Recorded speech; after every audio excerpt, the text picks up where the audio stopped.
Hello and welcome to the Clever Fox YouTube channel. My name is Ilysse and today we are talking all about goal setting in my planner. I have my Clever Fox Weekly Planner Pro with time slots, and we are going to talk about the goals that I set in Q3 and then set goals for Q4 based on how well I did with some of these, but also what's coming up in my life in the next 3 months. Make sure that you watch the whole video so you don't miss any of the goal setting tips and tricks that we're sharing today.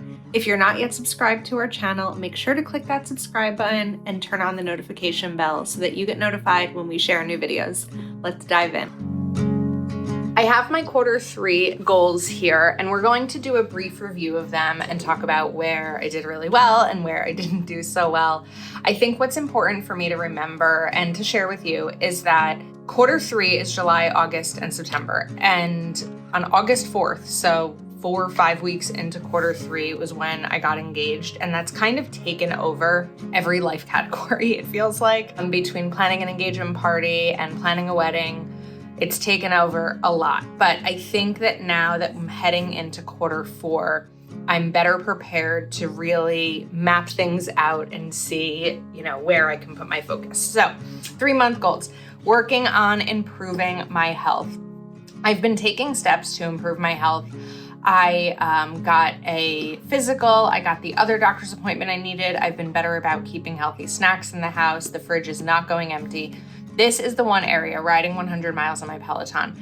I am not making good progress on my Peloton to the point where I actually canceled my subscription, because in addition to buying a Peloton bike, you also have a monthly subscription that you buy. I canceled the monthly subscription, and I'll make a decision probably at the end of the year as to whether or not I will sell my Peloton.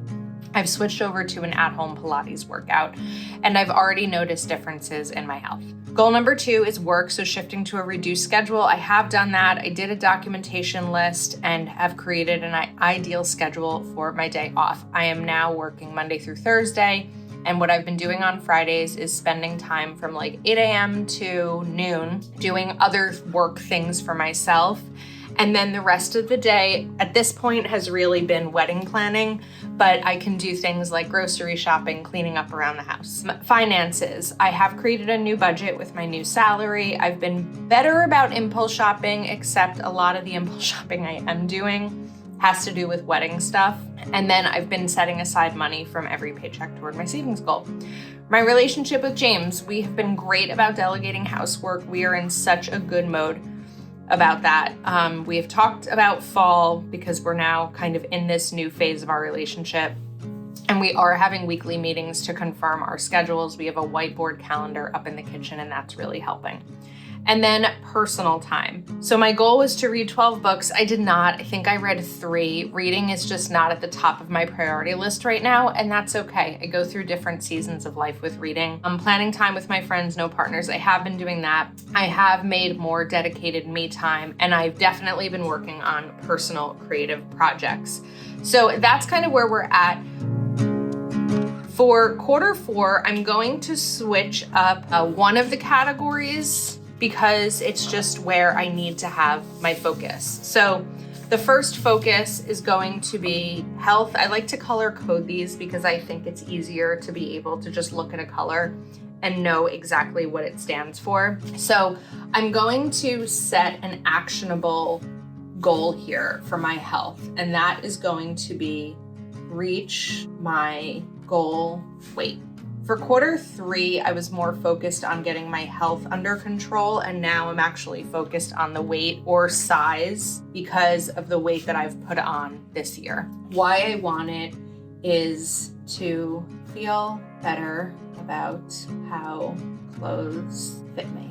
And I think that that's okay. I think that I'm allowed to feel better about how clothes fit me. And the reward, if achieved, is just going to be more self-confidence. Now I'm going to mind map this. So you can really use anything if you want to create a circle. I'm going to just use a roll of washi tape and just be mindful that I want to put 5 here. So we've got that, and we're going to just write health. And a lot of these are going to be similar to what I did in Q3. I think that there's no rule that says you have to drastically change your process if things are working for you. So this one we're going to do focus on healthy snacks because I am a snacker, but a lot of my weight depends on what kind of snacks I'm eating and what kind of snacks, even more importantly, I'm storing in the house. One of the other things I've been doing lately, and it's really been helping, is to reduce bread intake. I'm not going completely carb-free, but I am reducing my bread intake, and I'm doing it in really easy ways. Like, for example, we got burgers recently, and I love burgers, but I got it without the bun because I just felt like I didn't need that bun. And what that allowed me to do was another day where I was going out for Mexican food, and I love a fajita, is that I let myself eat the tortillas. I'm not being super restrictive, but I am just being more like intuitive and mindful about what I'm eating. The next thing we're going to do is 3 workouts per week and reduce alcohol calories. I like to enjoy a margarita and, a couple of drinks when we are out, maybe once a week or so, but I want to be mindful about what I am drinking because a margarita tends to be very sugary, but like a glass of red wine is, not. And so now that we're heading into the cooler months, it's actually easier for me because my drink of choice tends to be like red wine in the cooler months and a margarita in the warmer months. I can't really drink red wine when I'm on the beach. So I feel like now we're hitting the time of year that it's going to be easier for me to do that. So those are our health goals. I also want to do something that is a little bit controversial, but I'm going to explain it. And I'm just going to put weekly weigh-in. And the reason it's controversial is because I don't want to obsess over my weight, and it's not always about the number on the scale because we carry things differently in our bodies, different heights, all of that. However, if I hide from the scale, similar to budgeting, right? If I never open my bank account and see where my balance is, I could be making some mistakes. If I do a weekly weigh-in, I'm going to be motivated if I see that number going down. If I see that number going up, I'm going to reevaluate and see what decisions I need to, or what things I need to change. So I know myself, and a weekly weigh-in is not something that's going to be dangerous to me. It's going to motivate me in either direction. So I think that that's going to be really helpful. The next thing I'm going to do is focus on work. So goal number 2 in my work category is map out business plan for end of year and 2026. The business that I have is kind of in this like sort of transition period, but not really. And I'm just kind of going with the flow right now. But when the year started, I was really intentional about what I was doing, and I want to focus on that again. So why I want it. Intentionality will help me stay organized and achieve goals. The reward, if achieved, hopefully, is a successful business. Okay, now for the mind map here. We're gonna do another circle. And this is going to be business. Review Q3 stats. Test different ideas. Create a variety in my schedule. I think these will be good ways to help me map out a business plan, just kind of some first steps. Next up, we are going to talk about finance. So goal number 3 is going to be, how did I map out a finance? Set a new budget and save $1,000. Okay, so for goal number 3, we are going to save, I'm gonna do $2,000 for EF, which stands for emergency fund, and $500 for wedding. So regarding our wedding, it is something that our parents are generously paying for. However, there are going to be certain areas that James and I choose to pay for. So there may be extras, like if I get my bridesmaids gifts, or if I choose to cover their hair and makeup, certain things like that James and I are going to be paying for, and we want to start to be setting aside money for that. I'd like to get more than $500, but that's going to be my base goal. So why I want it is to continue growing my financial health. And the reward, if achieved, is, I'm gonna write peace. There's something peaceful about not being afraid of money. Not necessarily, I mean, yes, there's something peaceful about having enough money to do what you want to do, but I really want to focus it more on not being afraid of money, because for a long time I was afraid of money. I was afraid of budgeting.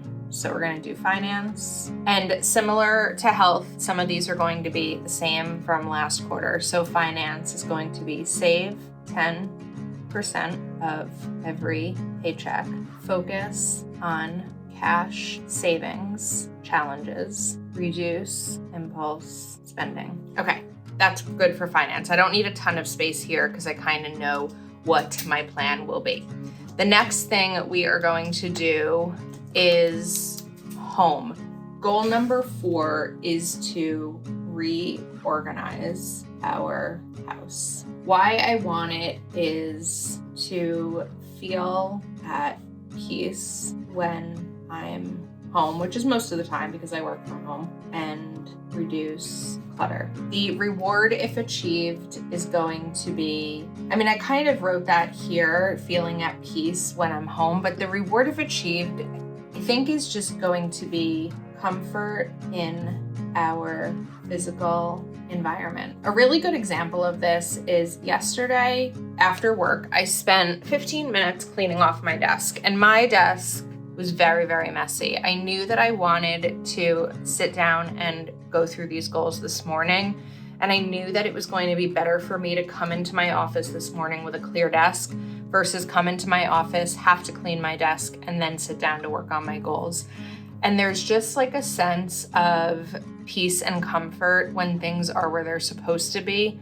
And especially when I'm trying to put things away and feel like I have the room to put them away. So recently we reorganized a kitchen buffet piece that we have that has 3 drawers. The bottom drawers has the bottom drawer has pots and pans. The middle drawer was kind of like a catch-all, and the top drawer is pretty thin. It's probably like this deep or high. It's deep, but it's not very tall. And that would be where I'd put like gift cards or, like plug-in refills for like keeping the house smelling good, batteries, stuff like that. And I spent about an hour taking everything out, deciding what to get rid of and putting it back in. Because a lot of this is due to my now fiance moving in with me in February. And we merged things, but didn't quite take out. And so that's going to be a really important thing. So this is just going to be home. And there's a lot on the home list. So here I'm going to just put things. So clean out bedroom, closet, organize utility, closet, organize. A lot of this is organizing closets.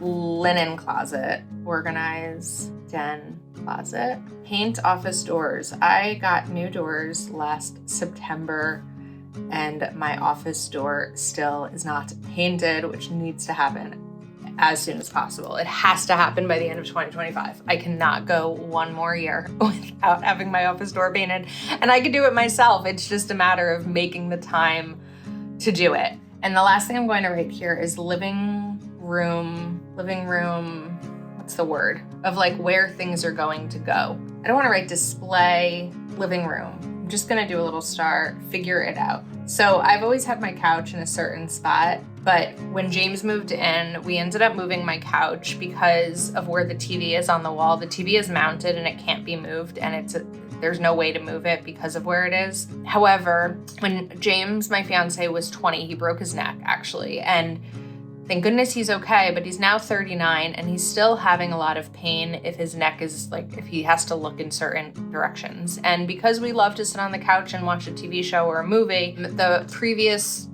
configuration, that's the word, configuration of the living room wasn't working for him. And so we moved the couch, but really moved it in a way that doesn't work. And so we may look into getting a new couch, but for now, I just need to kind of figure out that configuration. So the next category is going to be relationship.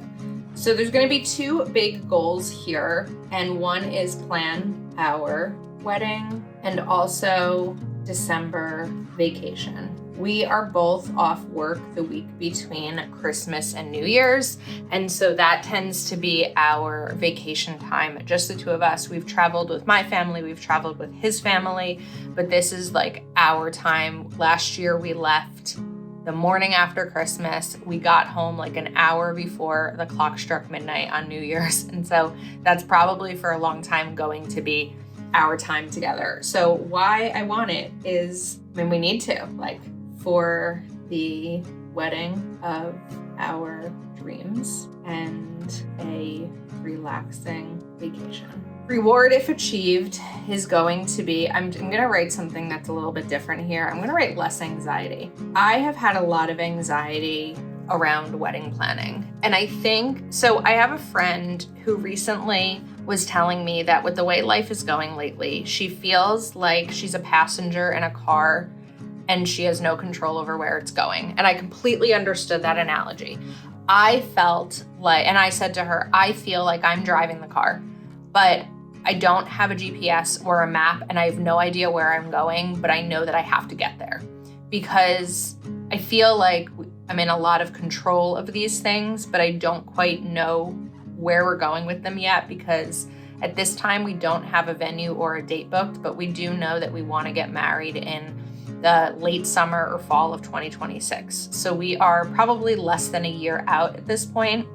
And until I have the venue and the date booked, I can't book anything else. I can't even go shopping for a dress because the two venues we're deciding between are drastically different and the dress I would want to wear for each venue is very different. So I feel like we're kind of stuck because until we have that decision, I can't do anything else, but there's so many other things to do. So this one is going to be relationship.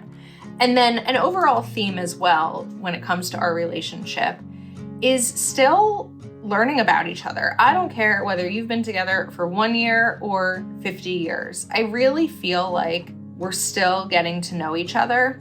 And especially we're getting to know each other planning something together like this. We've never, I guess really any couple until maybe some couples like find a home together or, other things that they do before planning a wedding, but we've never really planned something of this size together. And so it's been interesting to see what roles each of us is taking. So I'm going to kind of split. Well, actually, I really only need this part. Choose a vacation destination and book it. I think that with all the planning we've been doing for the wedding, this is going to be very easy to do. Last year, we decided we wanted to go to Punta Cana in the Dominican Republic. We spent about an hour looking at different hotels and options and the best price and reviews and all of that, and then we booked it. I think it could even be less time this time because of all the planning we've practiced doing for the wedding. So now let's talk about some wedding things. Choose a venue and date. Go dress shopping. Book a band. We're gonna do a band, not a DJ. Book florist. Research DIY projects. I'm definitely a DIY capable person. So is my mom, so is James's sister. And so if there are ways that we can save money, we definitely want to by DIYing, but it just depends on what types of things I want to DIY. And then finally, I'm going to do book, hair, and makeup. Those are the most important things for this quarter. Obviously, there's more things to plan for a wedding. There's going to be a bridal shower, bachelorette party. There's going to be, all the different details, invitations, seating arrangements, all of that. But I don't need to do any of that yet. For this quarter, these are the things because vendors book up very, very quickly, especially where we live in northern New Jersey, where there are a lot of wedding venues, but there's a lot of weddings.